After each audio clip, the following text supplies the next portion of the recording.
Hi folks, welcome back. This is the overview of the Ideal Learning Experience Project. It's the first essay, and it's first for a reason. Mostly because it's something that we're all familiar with. This is, after all, something that's about you. We've all had teachers in our lives. We've all been students. We've all had learning experiences. A lot of them have been good. Some have been horrific, probably most in the middle somewhere, but nevertheless, we've all had learning experiences. Well, you probably have a pretty good idea of the kind of class that really works well for you, and other classes where the approach just doesn't quite measure up for some reason. So what I'm interested in this essay is hearing your account of your ideal learning experience. Now, it doesn't necessarily need to be a classroom teacher. I could be someone at your church, someone at a club you belong to. It could be a coach. Could be, if you're in the military, an officer or a sergeant.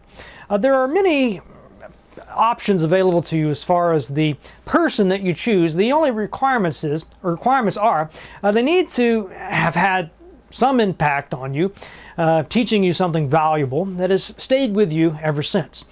Now, it's always amazing to me to think back to even maybe my sophomore year of high school, maybe as late as my junior year, if someone had come up to me and said, "Look, Matt, I'm from the future, and I just happen to know that you're going to be an English professor." I would have been like, "Man, you are crazy. There's no, why would I go into English? I don't even write, I make C's in my English classes. I really struggle in there." And so nevertheless, you're going to meet some great teachers, and next thing you know it, you're going to be majoring in English in college, and your professors are going to like you there, and you're going to go all the way to the PhD level and then be a professor. I would have thought the idea was preposterous, and it really would have been if it hadn't been for those ideal learning experiences. For me, it was the English teachers I had at the time were very passionate about English. They really loved what they were doing. They connected really well with the students. When I wrote essays for them, they saw some potential there, I guess, and they really encouraged me and sort of made me believe, this is something I was good at, something I could work on and really just, become a master of. And just having that belief in me made a huge difference. In looking back, if I hadn't lucked out with those teachers, who knows where I would be today. So I'm very thankful to them. And I know you have people like that in your own life. This is your chance, I think, to not only think about how you learn well, but also as a way to kind of celebrate those people in your life, the people that have helped make you the person that you are today. So I don't know about you, but I just love this topic. Okay, so now let's take a close look at the Canvas site and look at the actual assignment. I want to step through this with you and try to point out the parts of this that are really important. And then after that, we'll be looking at some model essays from previous semesters. Not necessarily perfect, that's not the point, but I just wanted to go through their essays with you and try to explain what I like about them and why I decided to give them an 8. Anyway, I think there's a lot of stuff to cover, so let's get started with that assignment sheet. Okay, so here we go. I am at the home page for Canvas, and over here you'll notice assignments, so let's start there. Won't surprise you to learn that that's where the assignments are. Here we have the Ideal Learning Experience rough draft, and if I click there, that's where I get the instructions for the assignment. Now, I always highly recommend in all of your classes, always read these instructions very carefully. The professors don't do this for fun and kicks. They put all this information here because it will help you to get a better grade. So always study it carefully. Now, over here we have the word count. So, it needs to be at least 1,000 words. That's about 3 to 5 pages, somewhere around in there. And the idea is, as I said, to think about a class that you really liked and then make an argument about what made the class so good. So here's some aspects of the class that you might think about. The personality of the instructor. Did the teacher have a lot of passion for the topic? That can make a big difference in how well you learn. How good was he or she at leading discussion? Did they have visual aids that were useful and effective and memorable? Did they go on field trips? So these are just some ideas to get you started. Now, the basic thesis statement should go something like this. Mr. Smith was a great teacher because he X, Y, and Z. And you just need to plug in to that, whichever one of these or other ones that you can think of that makes sense, depending on the class. You have to decide what that is. Now, as I said before, it could be a teacher, it could be a boss, drill sergeant, band director, a pastor, anybody that's taught you something that's been in a teacher role in your life is fair game for this. The grading will be based on those 5 criteria that I always use. Those are linked there for you. This wiki page here, we'll go into detail about that. I have a whole PowerPoint plan for that subject later, though, so I'll just skip it for now. And then I have some tips and suggestions. The biggest tip I can give for you is to remember that this is about a great teacher, not a bad teacher, not a class that you hated. I don't know, that seems pretty clear to me, but sometimes I guess students get confused or whatever, and they end up ranting about this horrible teacher they've had. That's just not what the assignment is about. It's about a great teacher and what made that teacher in class so great. And then there's a few other tips here, like if you just say I like the class because he canceled almost every other class, and it was pizza day every Friday, and they just gave us all an A even if we didn't do the homework. That's not really going to cut it. I want you to take this seriously. There are teachers that were easy and sure, maybe it was fun, but did you actually learn anything? If you did, fine, but if it was just sort of a goofy class and you didn't get anything out of it, then choose another one. Find a class that really made a difference, made an impact on you. Last piece of advice I'll give you here is to go to the right place. This is an excellent place to go. Like I said, I directed the center last semester, so I know firsthand how hard these folks work to help you to improve your writing and your grades. It doesn't cost anything to go there. It's easy to make an appointment. You can call or click this link here and set something up.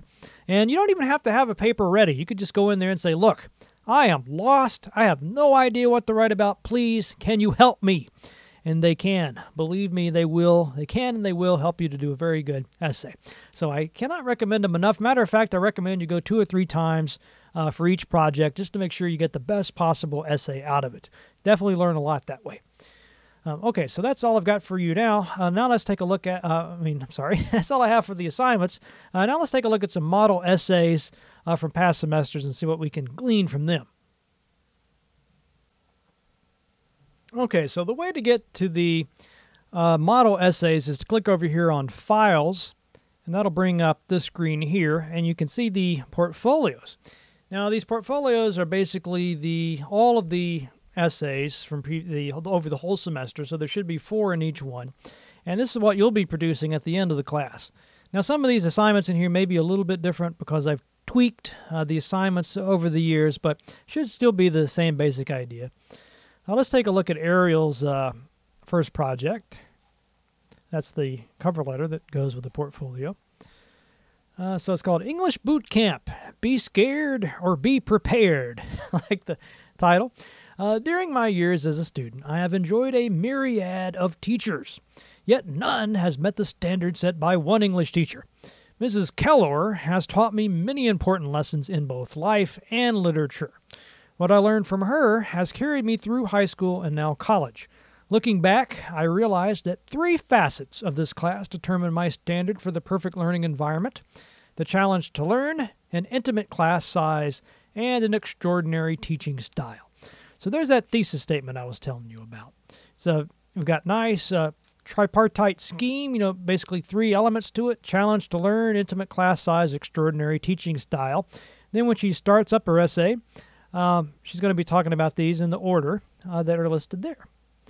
So she said here, the challenge to learn. So in this paragraph, she's talking about the academic challenge, a very difficult class. I kind of like this paragraph here, where she talks about what the teacher looks like. Mrs. Keller's bright red sneakers beat out a sharp staccato rhythm as she zipped into the classroom on the first day of English.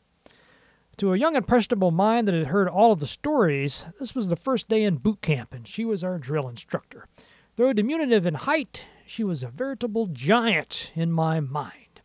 I love the play of words, or sort of the structure here. So, she's short, but she's also a giant. Yes, a very nice structure there. I like the detail of the bright red sneakers.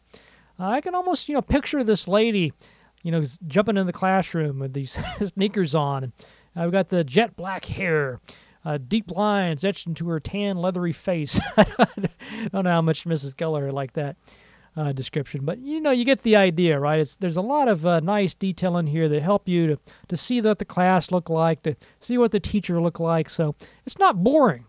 You can read this and actually enjoy reading because she has, she's plunked in all of these nice, vivid details. Okay, let's take a look at Andrew's, I guess. I'll let you look at Amanda's on your own. So his is called A Beautiful Day in the Classroom. And he starts off his by saying, many high school students often become bored with their coursework as the pressure to meet certain class curriculum requirements leads teachers to create rigid class structures of learning and testing. Some teachers, however, are able to structure their classes in a way that not only encourages the students to attend, but also encourages students to learn. I like the balance there too. Encourages the students to attend, but also encourages students to learn. It's you can tell Andy here has read his paper out loud and made it sound nice when you read it out loud. That's another trick for you. If it sounds good when you read it out loud, it probably is good. I'll skip on a bit to his thesis. I think that if every teacher did the same things that my physics teacher did, the education system would be much more enjoyable. My teacher, Mr. Rogers, used real-life applications, good visual aids, and he loved what he taught. So again, you hear that sort of three things he's going to talk about, and he does that in order. Let's see if he's got good details in his paper. For example, he explained how electricity comes from the plant through the transformer, not the outlet, and into the plug. This was going into detail about how the transformer changes the voltage and current, and how one prong of a plug grounds the circuit while the other receives the currents. I mean, I can tell just from reading this that Andy, this is definitely a good teacher to write about because he remembers all these details about plugs and voltage and transformers and all this kind of stuff he's got in here for us. He's got here some examples of the in-class demonstrations that he gave. A battery hooked up to a light bulb to show that you need a complete circuit in order for the power to run through and light up the bulb. He also had a toy car on a board. He slowly raised the board until the car rolled down to show us the angle to overcome the friction of the car on the board. So, again, he's really being specific here. He could have just been lame and said, oh, Mr. Rogers, boy, he had some great in-class demonstrations, and they were real effective. Man, they were so effective. Do you get any picture in your mind about these demonstrations? Of course not. Instead of that, Andy has really gone into a detail. He's pointed out things like this toy car on the board. He's really sort of put me into the classroom. It's almost like I'm sitting there next to him. I can almost see Mr. Rogers. I can almost, see this car rolling down the little incline playing there. So a lot of great detail that Andy has packed in there. And basically that's what you need to do. Now, I can't give you the details. You have to use your own memory and imagination and, and think back. But basically the goal should be the same. You're trying to put me in your shoes that first day of class. Some students do. They start off the first essay, the first part is about the first day of class. And then the conclusion, they come back to like the last day of class. That's a very good structure for this. So in the introduction, you have the thesis and then a little bit about the first day of class, your thoughts as you sat there on that first day. And then think about how different of a person you were on the last day. Maybe you're even sad that the semester was over, that a year was over and you weren't going to, have this teacher again. So anyway, I hope this gives you a pretty good idea of the stuff that I look for. You can tell that I really like a really good structure and I really like good detail. And I like something that sounds good when I read it out loud. If I, stumble all around, I'm having, trip up over your sentences, that's not good. So anyway, hopefully this helps. If you need more help, remember there's the right place, and you can always email me or post on that discussion board over at the Canvas site. So anyway, good luck, and I'm really looking forward to reading your rough drafts.